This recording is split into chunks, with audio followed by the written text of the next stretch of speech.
Welcome back. It's RGR Football on Super Wildcard Weekend, and we're almost done. It just comes down to one more game to figure out who the Chiefs are going to host next weekend. We're going to get all into it here. This is RGR Football.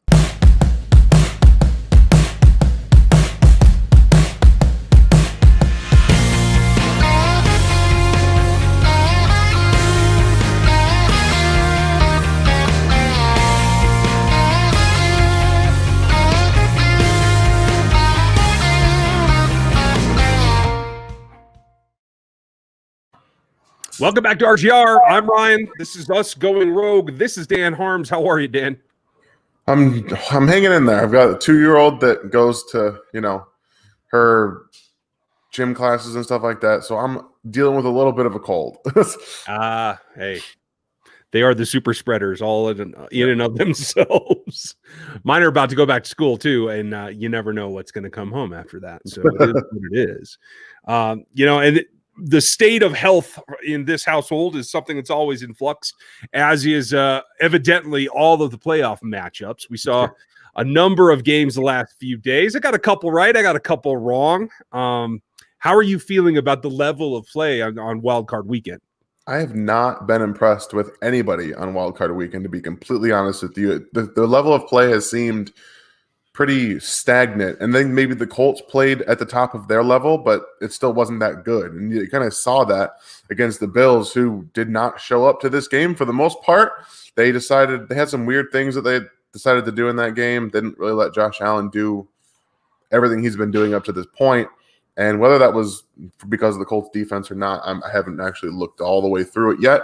But I do know that I have not been fully impressed with everybody. And watching that Baltimore Ravens and Tennessee Titans game earlier today was not fun to watch in terms of offensive play. It was very, very ugly. Yeah, I mean, we had a little bit of interaction on Twitter because I've been kind of bopping around. And folks, if you're new to the channel, go ahead and click the like and the sub and the bell notification now so you know what comes out. We'll have another live stream Monday night for all the Q&As. We're just doing this one because Sunday night's kind of a tradition, even though it's a bye week. So we just wanted to make sure we get them in. And I agree with you. The level of play all weekend has been kind of hit or miss. I also was disappointed with the Titans' performance. Obviously, one of my incorrect picks there. But it's also about the fact that you're feeding A.J. Brown. We had some stuff on Twitter about A.J., and they didn't seem to rotate. I know they were playing too high a lot of the day, but you didn't see enough shifting off of that or changing his routes to get across the middle, try to attack in between the gap. And they didn't feature Henry enough. I don't think 18 carries was enough. Oh, I didn't think I thought that was more than enough. You need to start throwing the football more. Derrick Henry was ineffective in this game, and the Baltimore Ravens from the start of the game said they were going to take him away. There was more heavy boxes in this game, and as soon as you start seeing that, you got to throw the ball more. Tannehill had 26 attempts on the day. That's not enough to win in the playoffs, especially when the team you're playing is only going to put up 20 points. You need to do more than that in throwing the football down the field. If you want to run Henry, you got to lighten those boxes. And the way you do that is to throw the football. I think Corey Davis, before he left the game, had 1 or 2 targets. You're not doing enough to get the ball down the field. Instead, you're running the football in between the tackles for 2 yards again and again. You're getting nowhere, and then you have to throw the ball on 3rd and long. It did not work out the way that they wanted to. And I think that after last playoffs, when the Chiefs beat the Titans and set up how you beat them is by stopping Derrick Henry, you need to do some different things. And Vrabel seemed very stubborn in trying to do that. Yeah, I agree. And I particularly thought if they would have gone outside zone, if they would have hit the edges more, you'd take some of the teeth away from that Ravens defense. And I think you could have gotten Henry going in a way, maybe not the optimal way, but enough to make it worth not just sitting back there in 2 high safeties and waiting. So I think it was a missed opportunity. I thought they were the better team overall. I still do. If it isn't for somebody falling down and Marcus Peters coming up with an interception, like he has a crafty sense to do, I don't know that game changes. And so that brings us to tonight's game, folks. And right now, as we sit here, the lowest seed gets to play the Chiefs. So if Cleveland wins tonight amongst all the long shots, they will come to Arrowhead next weekend. If not, it's going to be those Ravens. And so I think either way, you have to feel pretty good about where the Chiefs are sitting. But do you have a preference right now, Dan? Not really. I don't think that either team is all that different in terms of they want to run the football. Both teams want to run the football. Cleveland is probably a little bit more dynamic off their play action in terms of the weapons that they have, even though they don't have OBJ. I think Landry, Peoples-Jones, Higgins, who's actually been a really good deep threat for them lately. And then you also have Kareem Hunt out of the backfield, who's been more of a threat in the pass game for the Browns than I would imagine most of the running backs for the Ravens have been. Obviously, Lamar Jackson presents his own different issue, but I think that if you can just do what the Titans did today, you can let him run wild. They went for over 130 yards on the day. They scored 20 points. Watch this game. They did not look very threatening offensively, even with him going over 100 yards. And that he's just not very good throwing the ball down the field. This is something that we've continued to see. It lacks the accuracy, and he's just not a very good deep ball accurately thrower. And I've seen a lot of stuff about his narrative changing about losing the playoffs. It's one playoff game that you won. You scored 20 points, and you still have to go to more than likely have to go to Arrowhead next week, play a Chiefs team that you have not beaten as a starter. So it's a lot of things that have stacking up against Lamar Jackson right now. And to win in the playoffs, you're going to have to throw the football. Yeah, that's how I feel about it. He definitely has to, and I'm glad that you said Stack Bundles. Welcome to the memberships. Glad that you're here, and thank you for the super chat as well. Thank you. And it is stacking because when you look at his overall performance, and that team is all about Lamar. Can't do anything without him, despite having Dobbins, who I think they can lean on more, despite having Gus. And then eventually you might get your quote-unquote lead back. You never know.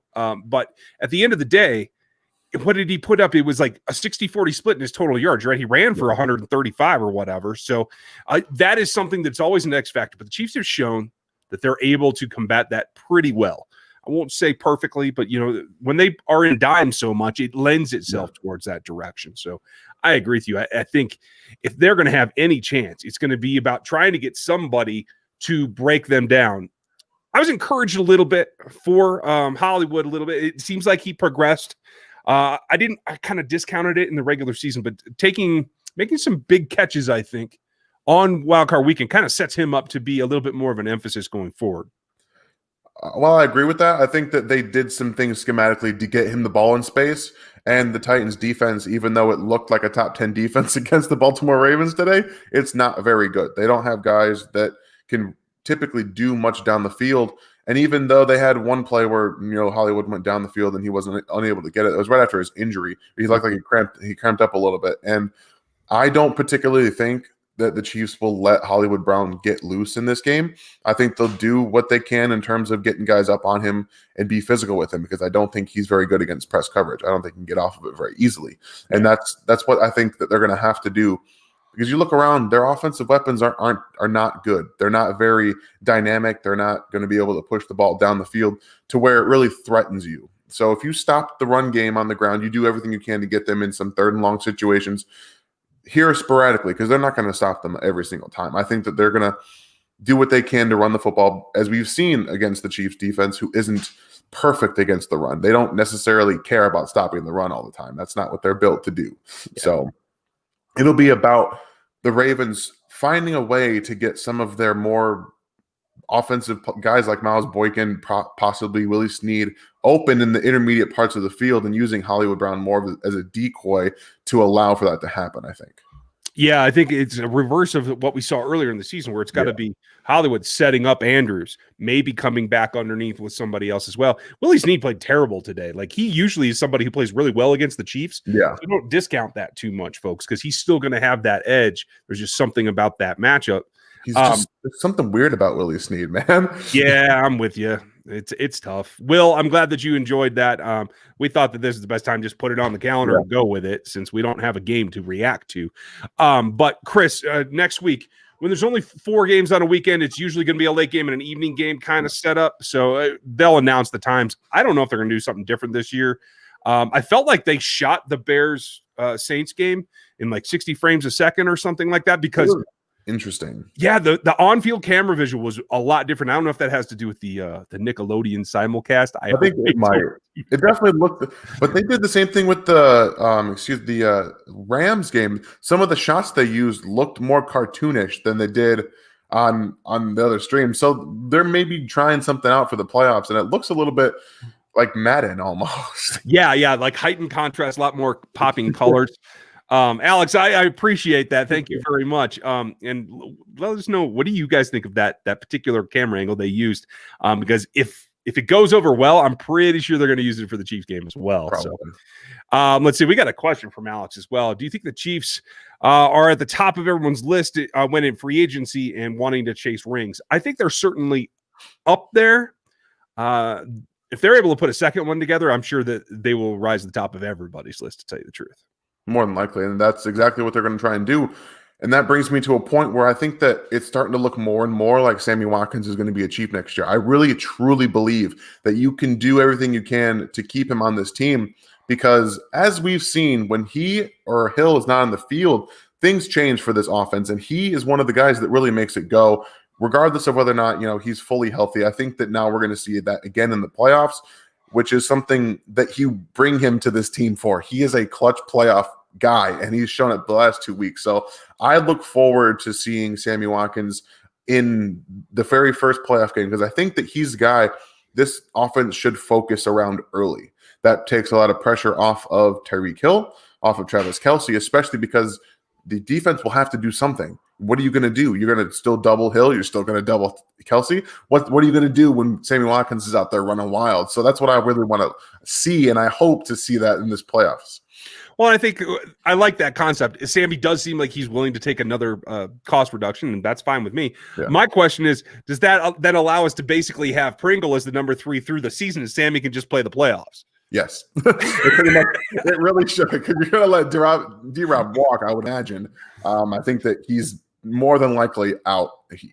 He's done what he can, and I know that Andy Reid loves him, but you can only do so much, and you got to get younger at some point. Even though Pringle isn't necessarily the youngest guy, he's a much more explosive player, and you assume that Watkins is going to miss some games next year, as he always does. Mm-hmm. And Pringle's a guy that can slide in and do a lot of things that Sammy can. So I really look forward to seeing both of those guys get more playing time next year together, because I think that that's ideal. And I would really like to see Pringle get more playing time this postseason. Get Sammy, Hill, Pringle on the field. I think that's a really good 3 wide receiver set.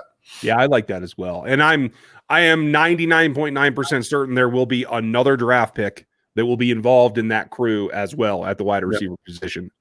They want to replace speed with more and more speed. I don't think that's ever going to change, to tell you the truth. Nope. Daryl, you're right. I feel like they're coming along. Ben, I'm glad you thought it was trippy too. I never know. My old eyes, sometimes you might think that I'm seeing things, but you never know. Stevie, good point. We'll see what it comes down to. I'm not going to play into the whole refs have a bias.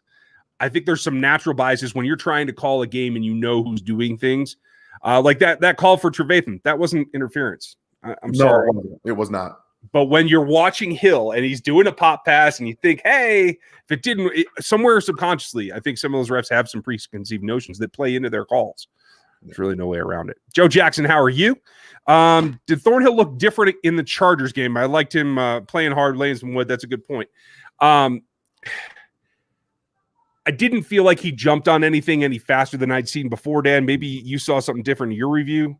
No, he's still looking a little bit behind the 8 ball in terms of his bursts and long speed. It doesn't look the same as it did last year, but I think that's just going to be how it is. And if they want him to be at his best, they might have to have him playing a couple more yards behind the line or wherever he has been playing at free safety. If he's going to be a single back there, he's going to need a couple more yards to get downfield if they're going to keep throwing him down that way. And that's just kind of the point of getting off of that injury. You don't know when it's going to be fully back to normal. And if it gets fully back to normal, I still think he's got the ability to be a top flight, free safety in the NFL, even if he's not all the way back. But I think that we should see another year removed next season. And that should be really what we're going to see from that point on. Yeah. I mean, I don't know. It's tricky. It is. It's one of those deals that I try not to prognosticate too much. Because there's too many factors involved. So I'm going to let it lie there. But that said, let's finish up here on this game that's coming up tonight. Your gut feeling, anything changed knowing that Stefanski isn't going to be calling the plays? Evidently, they're going to cut him off a few minutes before kickoff. So he won't be able to do that final kind of message to the team, rah-rah, or anything like that. And it looks like Batonio's still out. That's a key. Yeah. Anything else stand out to you? Man, I think I haven't seen if Donovan Peoples-Jones is active for this game. I know he was questionable going in, and if he doesn't play, that's really going to continue to limit what they do on in throwing the football down the field. I still think they'll find ways to run the football, even against this Steelers front. I just don't see them being able to do anything defensively to keep up or just to help stop the Steelers' short passing game. I know they're going to sit on that and force Big Ben to take some shots down the field, and I think that we'll see a little bit more rejuvenation from Ben in the playoffs, at least this first game, because he did get that week off last week. So I think that they're going to do a good job of taking their shots down the field. I don't think that the Browns really have a shot in this game. Now, who knows? Maybe they come out and say that let's go win this one for Coach because he's not going to be here, and you really never know about the playoffs. It could be close. I personally think that the Steelers won by more than a touchdown. Yeah, I tend to think that as well. Real quickly, Stack, no announcement about Clyde. We'll find that out when they get back to practice here this next week. And I think they're going to try to mix it in. I think they're going to try to have a little bit more balance than they did the last few games, but I don't think it's going to be an emphasis of any sort. They're going to go back to being them. And I will say this, when it comes to tonight, I am one of the few, and I don't want to take away. He's got some pretty good numbers, but I just don't feel people propping up Myles Garrett as this end-all, be-all pass rusher. I just don't feel like that. I don't feel he affects games when they have to be affected. I don't feel that he can take over a game. And if they want to win tonight, that's exactly what he's got to do. No, I disagree. I think he can do that. And I think I've actually seen multiple times where he can do that. And this, like you said, this is a game where he's going to have to, especially with the offense probably not being able to do what they've been able to do all season with some of their offensive linemen out. So he's going to have to come to play. If he can get to Big Ben, he's not getting out of the pocket. Like, he's not getting out of the pocket. He's not what he used to be and taking hits and extending plays that way. So that's one way they're going to have to affect this game. And I think that Myles Garrett can have 2 to 3 sacks in this game and really start to affect it. Well, I hope that you're right. I want to see it because I just haven't had that gut feeling from it. So we'll see what happens, folks. Enjoy that game tonight. I will record Locked On Chiefs post game for that one. That's why we won't have this stream later. So you'll have Locked On Chiefs tonight before you go to work tomorrow. And then we'll have our normal Q&A Monday night for that one. Look for us to start looking ahead when we find out who the opponent is. Hope you guys enjoy this one. Dan, good luck with the baby, and I hope you have a fun night. I will. I'm looking forward to watching this game.